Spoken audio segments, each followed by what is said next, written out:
All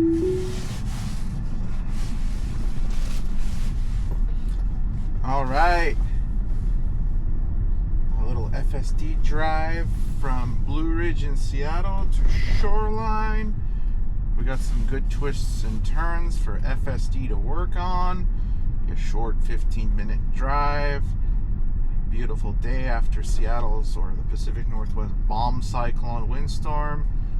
Thankfully, we're in Seattle, and it looks like most of the city was pretty well spared. It was mainly the east side, so Bellevue, Redmond, those kind of places that were just hammered hard.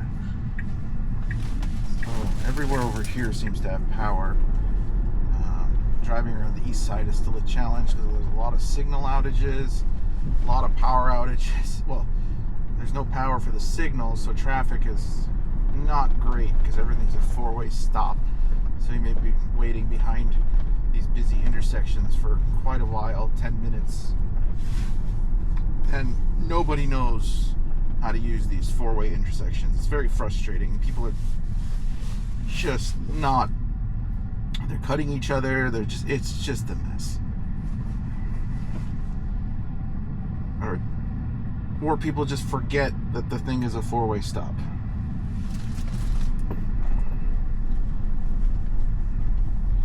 The dangerous one is people just miss the traffic signal because it's out, and they just zip through it haphazardly. It's not their fault. I mean, they're sometimes hard to miss or hard to catch, and they just drive right through them.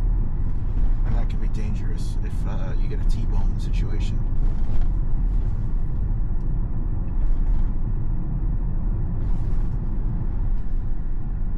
Now let's get some copyright-free tunes.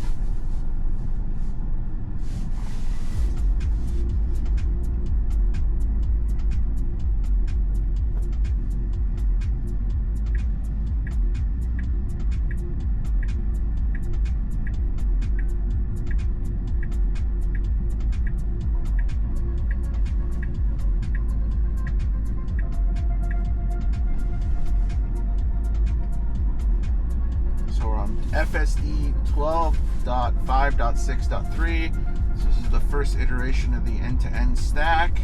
It means everything is version 12 or using the neural nets and not using the old code-based system,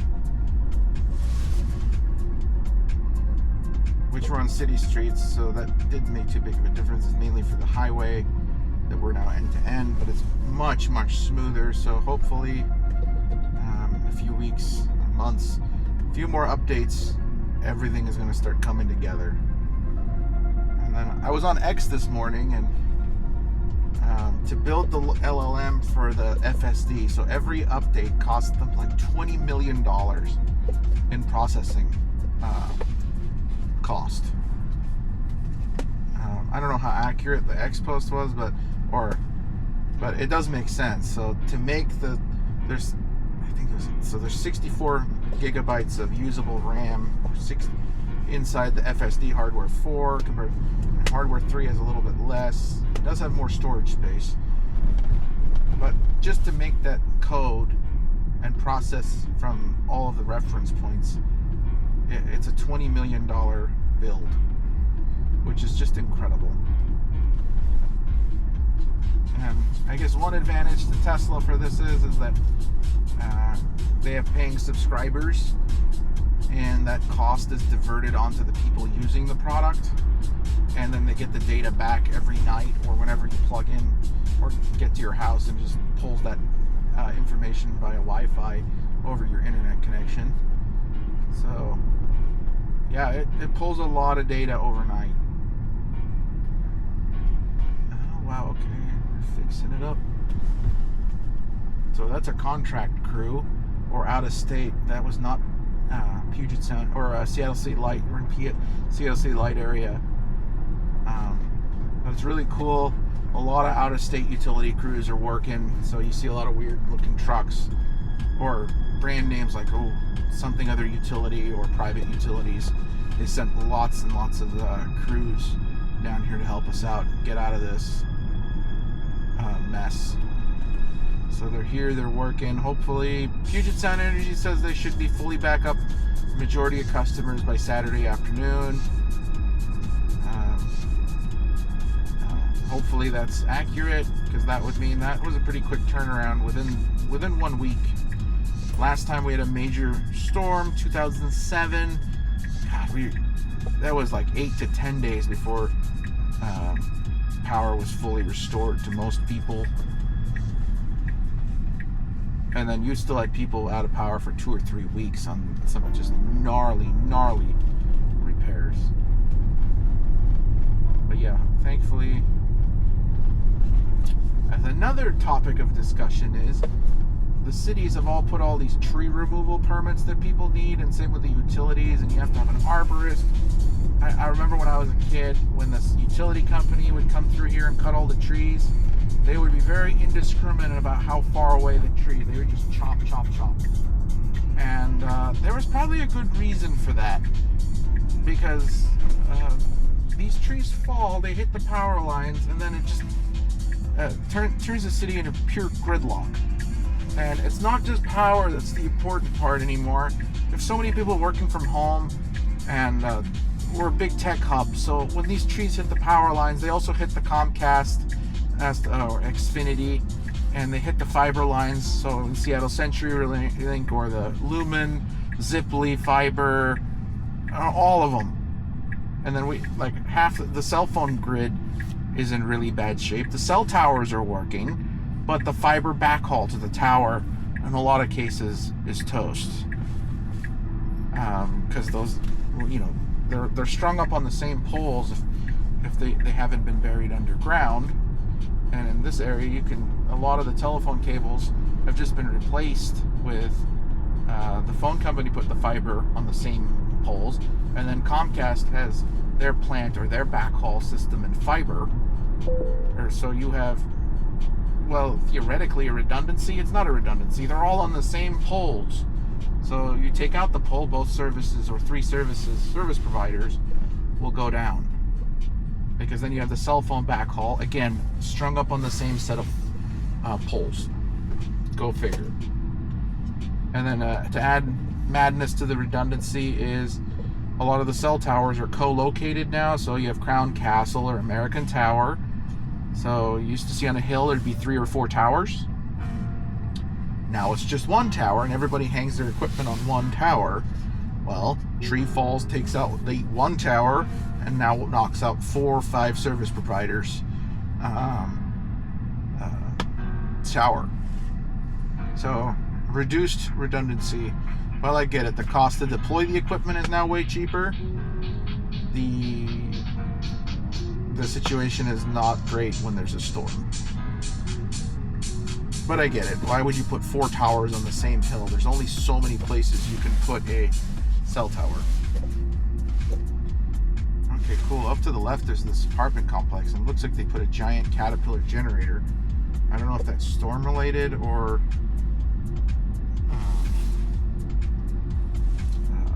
they were just having another issue that they put temporary power in. So that's kind of cool if they did. Oh, this is an assisted living center. That's why it has the backup generator. Looks like the building had a different generator and that one's dead. Okay, makes sense.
All right, stop for the pedestrian, and this concludes our FSD drive.